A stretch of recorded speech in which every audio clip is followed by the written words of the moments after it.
e aqueles que nos acompanham também pela transmissão no canal do YouTube, Rádio Shalom Oficial. A solenidade da Epifania, também chamada na antiguidade de Teofania, ou Festa da Iluminação, nasceu nos primeiros séculos do cristianismo no Oriente e chegou a toda a igreja já no século IV. Portanto, é uma festa muito antiga. No Brasil, em muitos lugares, se fala da festa de Reis, quando ainda é costume em alguns lugares, na noite, as pessoas, grupos, saírem cantando de porta em porta, celebrando os Santos Reis. Desde as origens, esta festa é dia 6 de janeiro, porém, dada a impossibilidade de ser um feriado, a Igreja coloca no Brasil que esta solenidade se celebre antes ou depois do dia 6, no domingo precedente ou no domingo após dia 6. Eu, depois de todos os meus estudos teológicos, vim descobrir uma coisa que eu não sabia hoje, preparando essa homilia.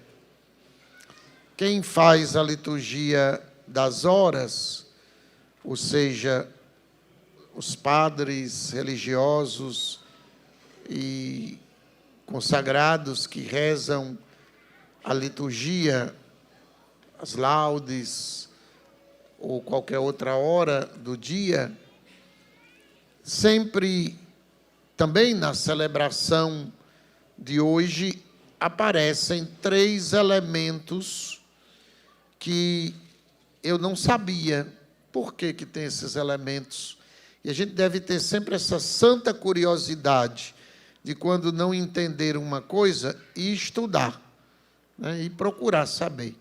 Então, na festa, na solenidade de hoje, se fala, tem elementos de água, elementos da adoração e também elementos da adoração dos magos, do batismo de Jesus e das bodas de Caná. E por que no dia de hoje se fala dessas 3 coisas? Se no próximo domingo é que celebraremos o batismo de Jesus, encerrando assim o tempo natalino. E então, a partir dessa pesquisa, eu descobri hoje que neste dia se apresentam 3 grandes mistérios onde Jesus Cristo manifesta ao mundo que é Filho de Deus e que é Salvador da humanidade. Um quarto momento muito interessante, que eu também aprendi pesquisando de ontem para hoje, é que na inscrição que Pilatos mandou colocar na cruz, em grego, latim e hebraico, Jesus Nazareno, Rei dos Judeus, Jesus Nazareno Rex Iudeorum, em latim. Em hebraico, essa frase, Jesus Nazareno, Rei dos Judeus, apresenta as 4 letras do nome excelso de Deus, Javé, Iavé. Sem querer, Pilatos termina, e talvez por isso os judeus mandaram Pilatos tirar. Não diga que ele é o rei dos judeus, mas que ele se disse, porque essas 4 letras aparecem naquela tabuinha Jesus Nazareno, Rei dos Judeus, Javé, Yavé. Tanto que Jesus diz no Evangelho de João: quando eu for elevado na cruz, sabereis que eu sou. Mas voltando, o primeiro mistério que ele manifesta é exatamente a adoração desses três personagens, chamados de reis, chamados de astrônomos, chamados de magos. O segundo é no batismo de Cristo, que celebraremos no próximo domingo, encerrando o tempo natalino. Na ocasião, é o Pai quem manifesta: este é meu Filho muito amado, no qual eu pus toda a minha complacência.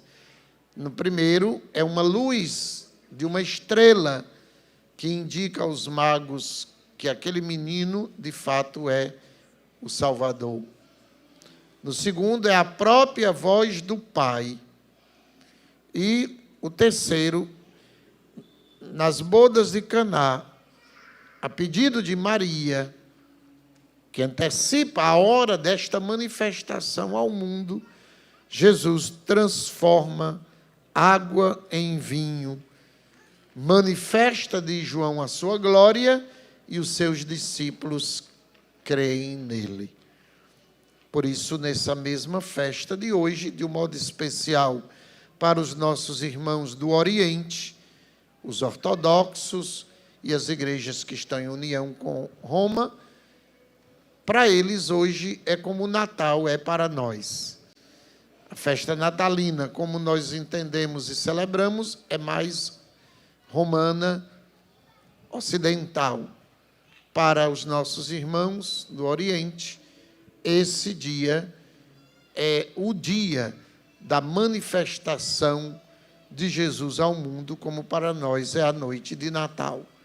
Seria o Natal deles hoje, para a igreja do Oriente, a igreja ortodoxa e as várias igrejas, umas que estão em comunhão, outras que não estão em comunhão com o Papa. Ao chegar em Jerusalém, esses três personagens, ou muito mais, porque tanto Isaías profetiza que era uma grande caravana, e de fato causou impacto na cidade de Jerusalém. Não foram 3 camelos somente, mas um grupo grande que chega naquela cidade. E eles dizem: vimos a sua estrela no Oriente e viemos com presentes para adorar o Senhor. Repetimos isso na antífona da comunhão da missa de hoje. A luz de Belém brilha além daquela gruta fria e escura. E o Papa Leão XIV, na noite de Natal, na homilia da Missa do Galo, ele dizia: os homens olhavam para o alto, à procura de sinais. E depois Paulo vai dizer que a humanidade, a apalpar delas, como um cego que vai tocando as coisas, na cegueira, tentava encontrar Deus. E assim, as grandes religiões, como a religião dos gregos, a religião egípcia, a religião romana, também dos nossos índios, que adoravam o sol e a lua, Tupã e Jaci, era uma busca do homem pela divindade. É interessante que o fenômeno do ateísmo não existe nem mesmo no homem das cavernas. É um fato novo, nascido com a famigerada Revolução Francesa, com o positivismo, o iluminismo francês. Em momento nenhum da história humana, o homem foi ateu. Sempre acreditou que existia um poder superior e procurava, e assim dava nomes e adorava esses seres, o sol, a lua, as estrelas e outras coisas. Esses magos, como veremos, tiveram uma graça especial. Foram atraídos pelo fulgor que era vista em toda a terra. Frei Luís de Granada, meditando a vida de Cristo, dizia: Jesus começou a comunicar a sua luz e as suas riquezas ao mundo, atraindo com a sua estrela homens de terras distantes. E o documento Lumen Gentium do Vaticano II vai dizer que o nascimento de Jesus, a encarnação do Verbo, é uma manifestação tão forte na história do mundo que lança faíscas, sementes para toda a terra, para toda a humanidade. Mesmo os que ainda hoje são bilhões, não tiveram ainda o conhecimento de Jesus Cristo, são a maioria.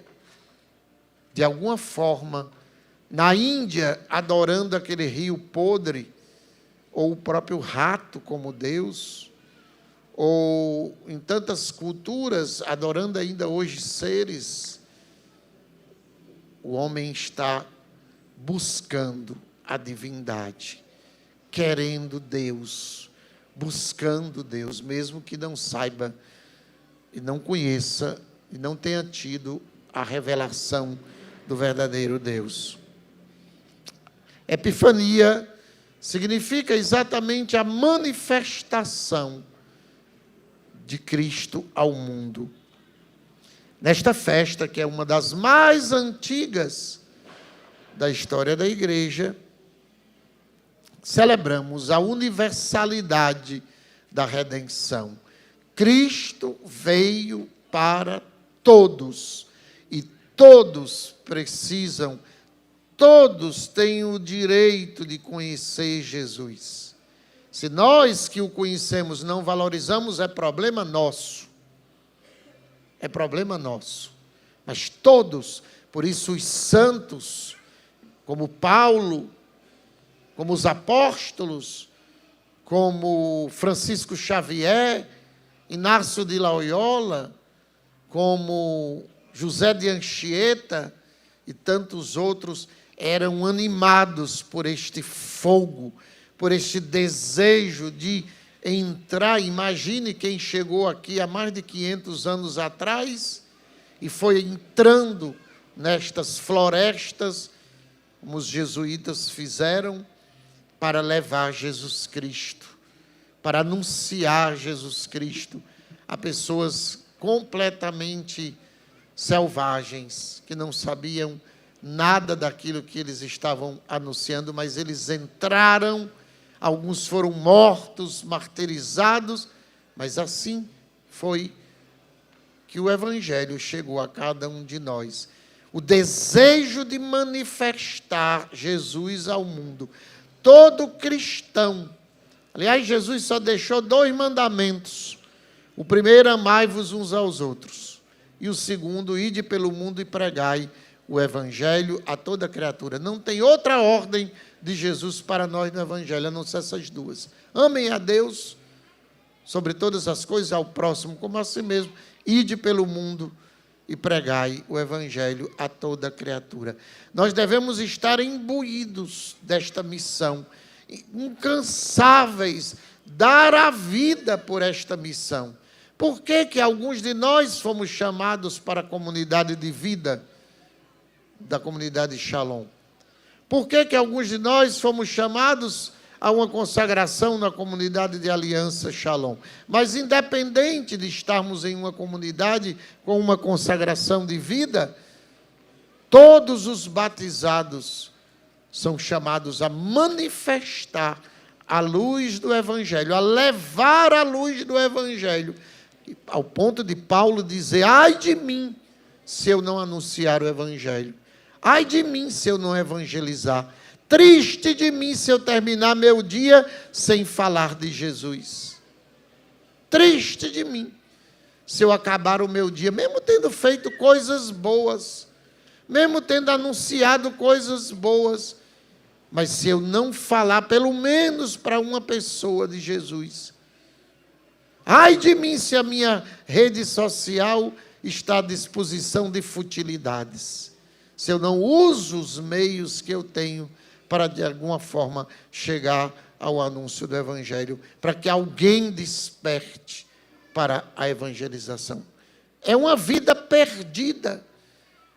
E quem está na comunidade e não está vivendo a evangelização, pelo amor de Deus, pelo amor de Deus, pelo amor de Deus, se eu não vejo nos eventos, se eu não vejo nas realidades que a comunidade promove, seminários, grupos, uma oportunidade de eu estar lá, o que eu estou fazendo? Me consagrei para quê?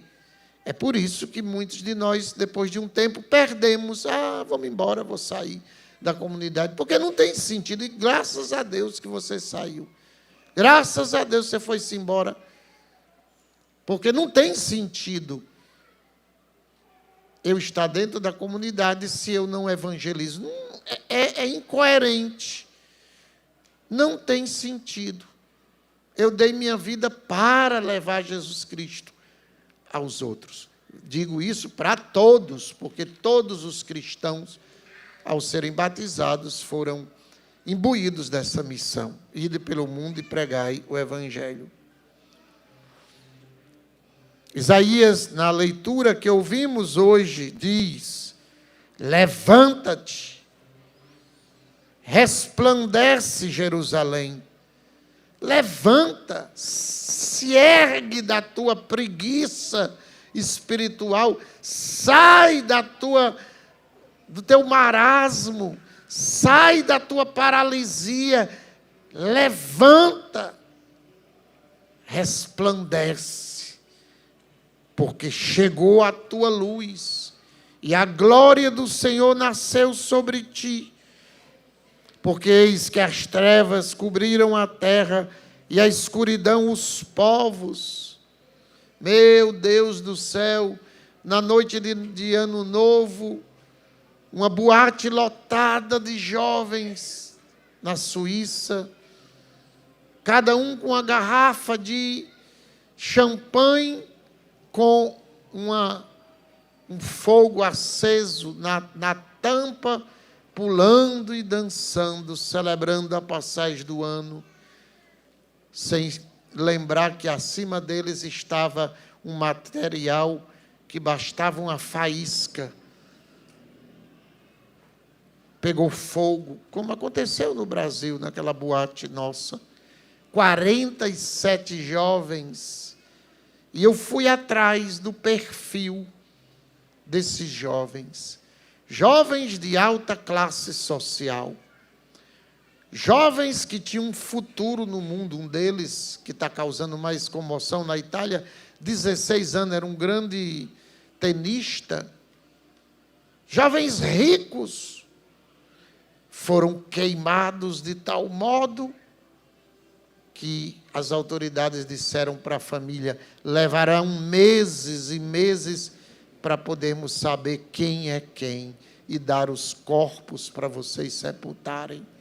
Mas o grande problema não é aquele fogo que em instantes consumiu e matou 47 e levou ao hospital mais de 100 e tantos jovens que estão, alguns inclusive, correndo perigo de vida. A questão é, esses jovens estavam ali celebrando, e nada contra, mas estavam iluminados pela luz de Cristo, conheciam a Deus, estavam preparados para a morte, estavam preparados para o julgamento eterno, ou estavam demais ocupados com as atividades da terra. Diz Jesus para nós no Evangelho: cuidado para que não sejais encontrados embriagados, como nos dias de Noé, que os homens casavam e se davam em casamento, e não sabiam que a pouco momento eles estariam mortos pelo dilúvio universal. Quantas almas morrem sem Cristo? Quantas almas são chamadas para a eternidade sem saber nem que existe um Deus amoroso e misericordioso. E eu rezo por aqueles jovens. É preciso pedir. Quando eu vinha para cá rezando o texto, eu me lembrava, meu Deus, imagine uma alma que está no purgatório e não tem ninguém que reze por ela. Você imagine você dentro de uma situação de desespero, e você gritando como o homem da parábola de Lázaro, que dizia, Pai Abraão, pede que Lázaro coloque o dedo, e molhe o dedo, e mande uma gota da água. A aflição de querer ver Deus, de querer ser refrigerado pela presença de Deus e não poder. Quantas almas necessitam da nossa oração? Quantas almas precisam que eu reze por elas diariamente, porque não tem ninguém. Depois que bota lá no buraco e sai todo mundo, vão cuidar das coisas da vida e acabou-se. Não há mais quem se preocupe em pedir para celebrar uma missa ou rezar por elas. É essa a dura realidade. Milhões e milhões estão caminhando para o inferno, porque não há ninguém que avise, ninguém que anuncie, ninguém que chegue como os grandes evangelizadores da história. E quando não podiam, como Teresinha, vendo numa notícia de jornal que um homem ia morrer, ia ser guilhotinado numa praça, ela vai e passa a rezar por aquele rapaz. Ela passa a pedir a Deus, porque ela soube que ele não queria o padre, ele não queria, porque se oferecia. Você vai morrer, né? Ainda hoje, no corredor da morte, onde há, como nos Estados Unidos, se oferece um padre ou um pastor. Mas aquele homem tinha dito que não queria religioso, não queria. E Teresinha passa a rezar por aquela alma.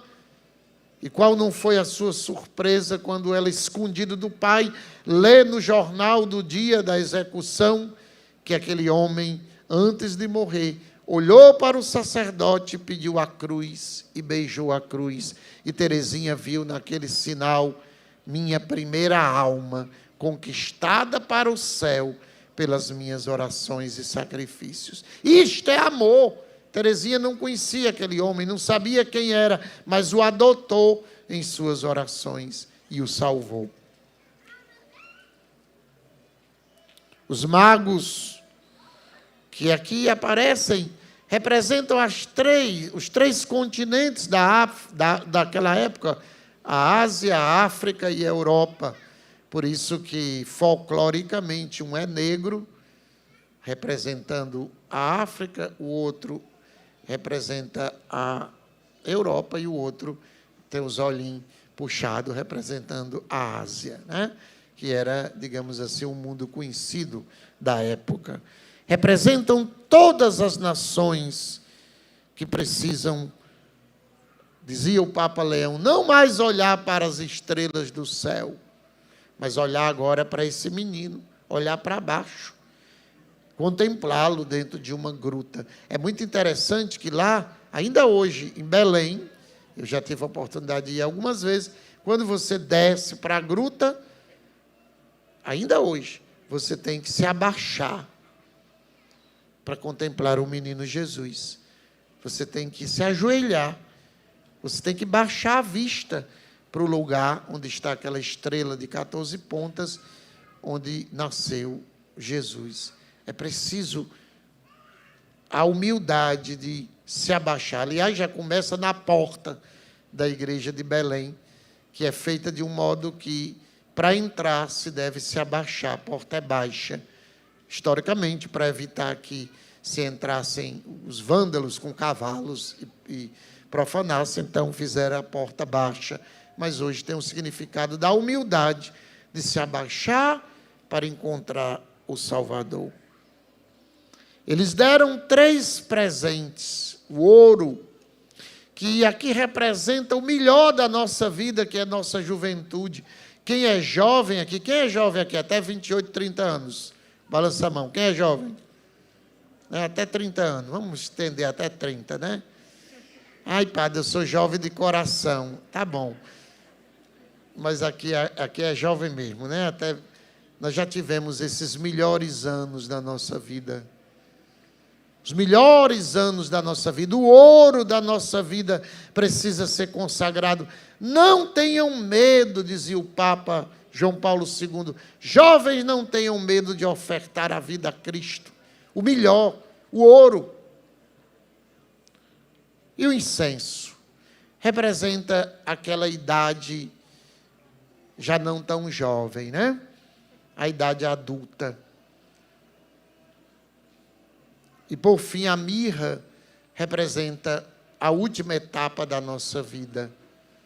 Ou seja, nos 3 períodos da nossa existência, juventude, idade adulta e a melhor idade, nós somos chamados a ofertar ao Senhor, a entregar como presente a Ele. Se você teve a graça de conhecer, como eu, a Jesus jovem, eu fui para o seminário com 13 anos de idade.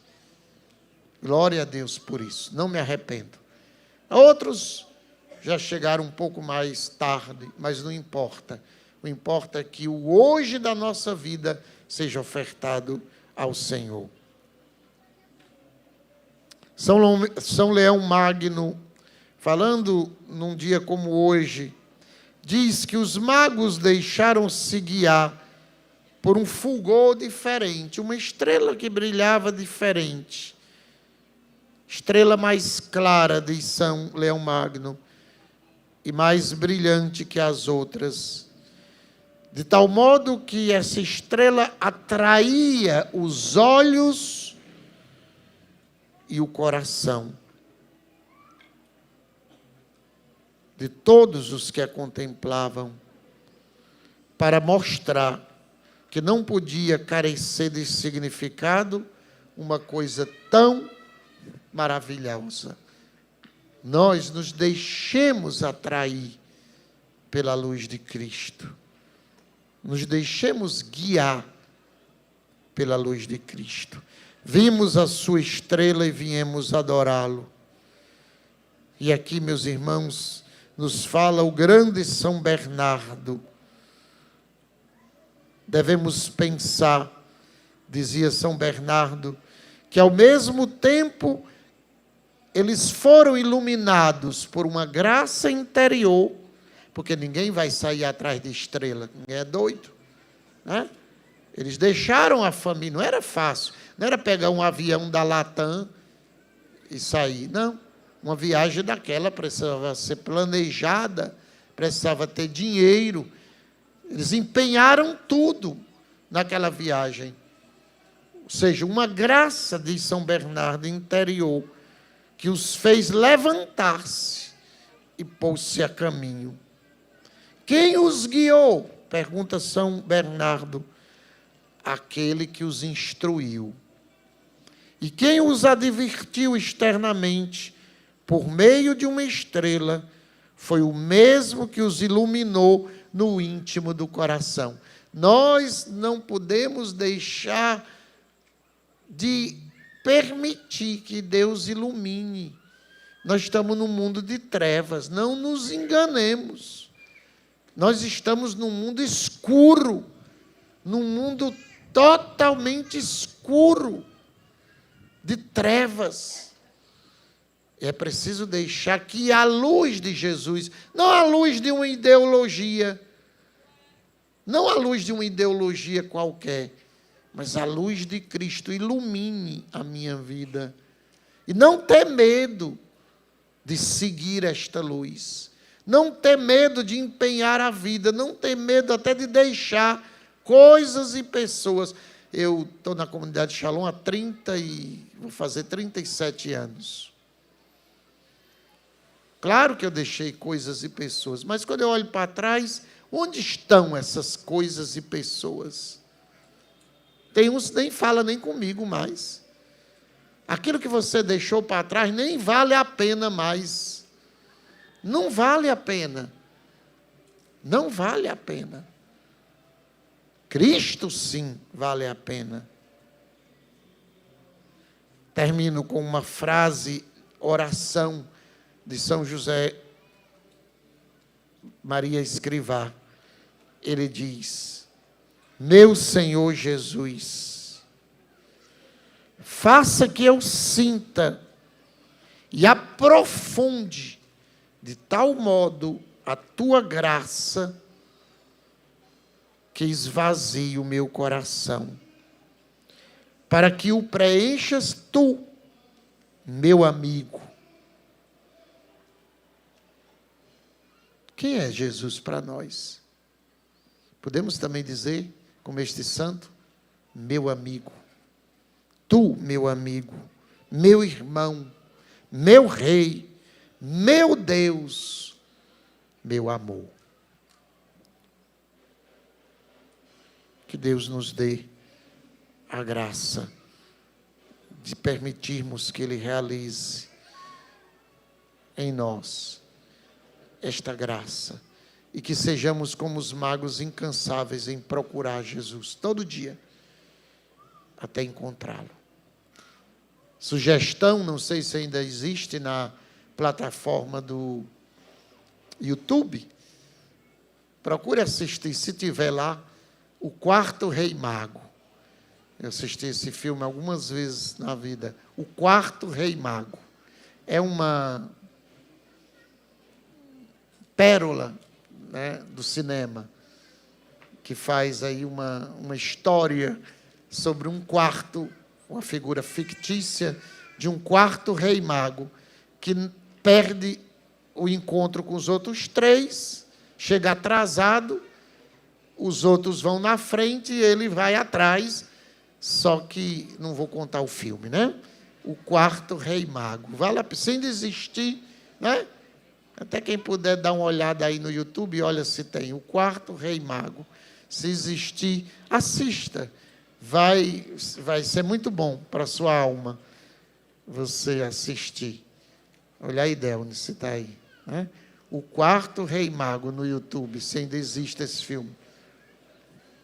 Tem? Pronto, a Gabi já achou ali. Então assistam hoje, jovens. E nós velhos também, né? Vamos assistir O Quarto Rei Mago. Vale a pena. Bota na televisão, faça um pacote de pipoca e assista hoje O Quarto Rei Mago. Louvado seja nosso Senhor Jesus Cristo. Creio em Deus Pai.